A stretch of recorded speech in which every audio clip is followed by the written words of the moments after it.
Brother Julius Malema, son of the soil of South Africa, son of Africa. Today I do not speak lightly. I speak with the weight of history on my shoulders, with the voices of the ancestors behind me, and with the eyes of millions of young Africans watching. Africa is a continent that remembers. We remember chains. We remember stolen land. We remember mines that made others rich while our people remained poor. And South Africa, your nation, carries one of the heaviest memories of all. Apartheid fell, yes, but injustice did not die. It changed its language.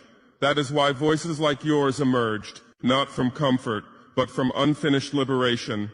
Brother Malema, Africa does not congratulate you because you are perfect.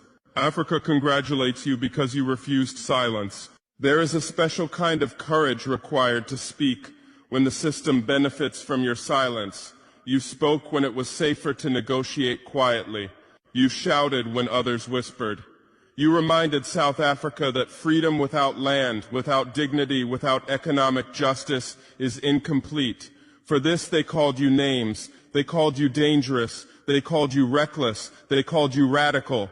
But history teaches us something very important. Every leader who stood for the poor was first mocked, then feared, and only later understood. Brother Malema, you gave political language to people who were told they had none. That is not a small thing. That is liberation of the mind. Some ask, why does Africa react when Malema speaks? Because South Africa is not isolated.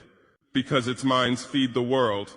Because its history mirrors Africa's wounds. When South Africans speak of land, Namibia listens. Zimbabwe listens. Kenya listens. Burkina Faso listens. Your struggle reminded Africa of a painful truth. Colonialism did not disappear. It settled into contracts, banks, and ownership papers. And so when you spoke, Africa did not hear anger. Africa heard recognition. Brother Malema, today I congratulate you for refusing to accept inherited injustice as destiny, giving courage to African youth who felt powerless, forcing a national and continental conversation that could no longer be avoided.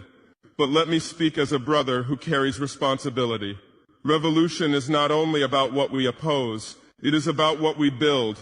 Africa has seen leaders who could ignite crowds, but could not sustain nations. The youth follow you not because you are angry, but because they are hurting. And pain must be guided carefully, or it will consume the very people we claim to defend. Brother Malema, Africa is the youngest continent on earth. That is not a weakness.